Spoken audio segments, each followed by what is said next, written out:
first take a look at the box where we can see what we're getting ourselves into.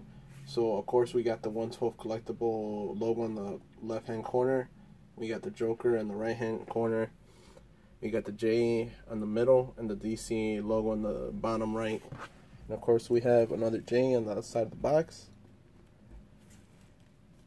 Then we have some of the poses in the back of the box. Some of these awesome poses you can pose it around. Then we got another J. Then the box is slip covered. So of course it looks all the same in the front and the back. Then of course it has this nice picture of the Joker in the back.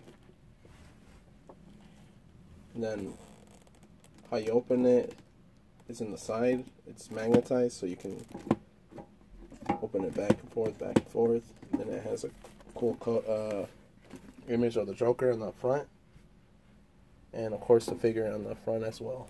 So we'll take a better look at the Clown Prince of Crime. So as you can see, they did a really excellent job on the face sculpt on the Joker. Looks really, really nice. I like the touch they did on his teeth. They're all yellow, and his smile stands out. Even his red lips. Then they did a kind of like a paint wash on his skin that looks dirty and looks nice, like it's been bleached. And then they added a black wash on his green hair for it to stand a little bit more. So that's nice. I like that. So I know a lot of people were kind of on the fence about this figure because of the price range. I think the figure runs around $80. And I'm not a big fan of the fabric on figures, especially like coats and stuff like that. But this figure actually, like, wow, like they really snapped on the fabric on it. Like, we'll take a look. So like his tie, like, is nicely executed.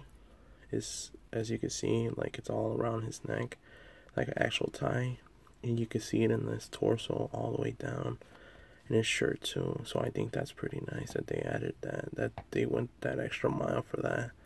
Then he has his vest with buttons. They're not removable.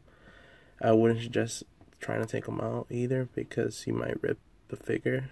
It might ruin your figure too, and especially in that price range, you don't want to do anything crazy with the figure. The only minor complaint about I have this figure is this trench coat. Like, I wish it was a little longer, at least to his, like, a little bit above his knee. It would have been a perfect figure if they would have had him like that. But overall, I like the figure. It's really nice. We'll take a look at his hands. They're nice, as you can see. They like have a strap on the wrist of his hand for his gloves.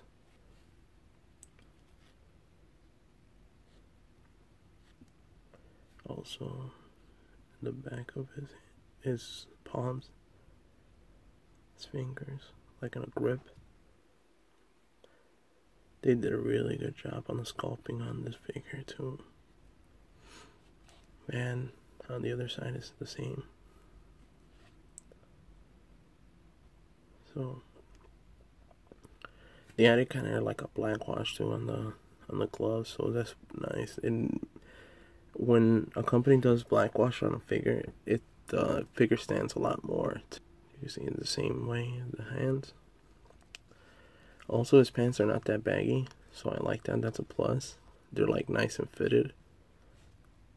Because I know you don't want to be like a gangster. You want the Joker to be like a gangster. You want his pants to be all nice and fitted. Also, they added a nice touch on this figure. They added socks. But not any type of socks. They added Batman logo socks. So I thought that was pretty funny that they added that. Batman's biggest fan. Also, his His shoes are nice and sculpted.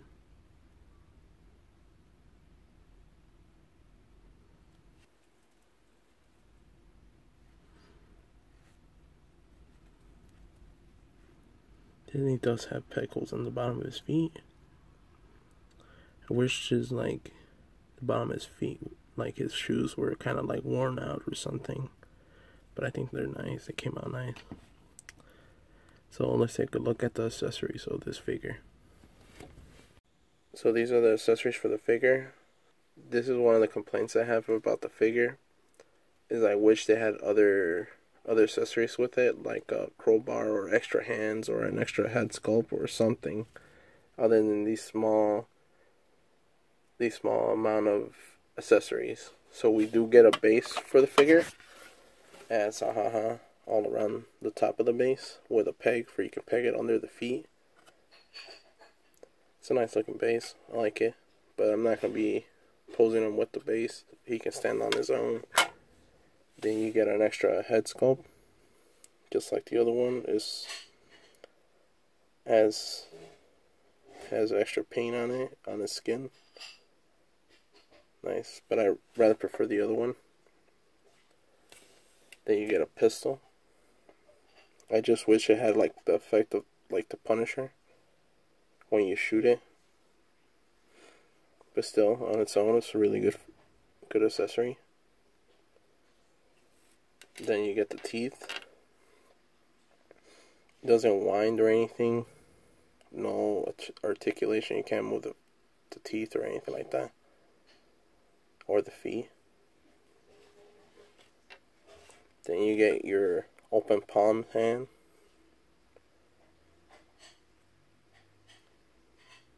As you can see.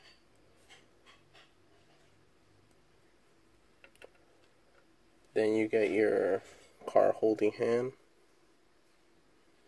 It's not removable, just for him to hold the card. It's a nice accessory. And of course, your pistol holding hand. So how you place the pistol, you just push it down, open the palm just a little bit, and it goes straight in.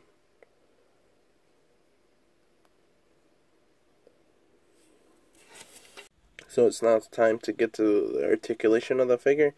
So he is in a ball joint, and his head can go around, as you can see. He can look up, he can look down. He does have an ab crunch, about this much he can crunch down. He has a swivel on his waist. He can move his arms about this much. Wouldn't really strain it that more than that. You could rip the fabric. He has a single jointed elbow that can go about 80 degrees. Has a swivel on his wrist. He could do the splits about this much. And can kick up to there. I wouldn't really do it more than that. I had to figure his feet come off by pushing more than that. And it's a pain to put them back in because you have to take out the pants, put the leg back, tuck in his shirt, put his pants right, and all that good stuff. And it was just a pain. It took me like an hour, 30 minutes or something like that. A double jointed knee. Then he does have a swivel. He has a ankle pivot just a little bit, not too much. He can move his leg a little bit up and then down, that much. And he has, of course, 2 peg holes on the bottom of his feet. So the bottom line is, do I recommend this figure? Yes, I do. Mezco has killed it with the face sculpt alone and the fabric on the figure. I wasn't a big fan of the fabric. That's what really kind of pulled me away from not buying this figure. But I gave it a chance and I loved it. So most likely you're going to see more reviews of the Mezco line. Like I said, I did had my little complaints, but those were little minor complaints. They killed it with the paint, the fabric, and I wish they did had a little bit of more accessories. But I highly recommend this figure. Like, comment, and subscribe. I will be doing other figure reviews, so stay tuned for that. And I hope you guys have a good one.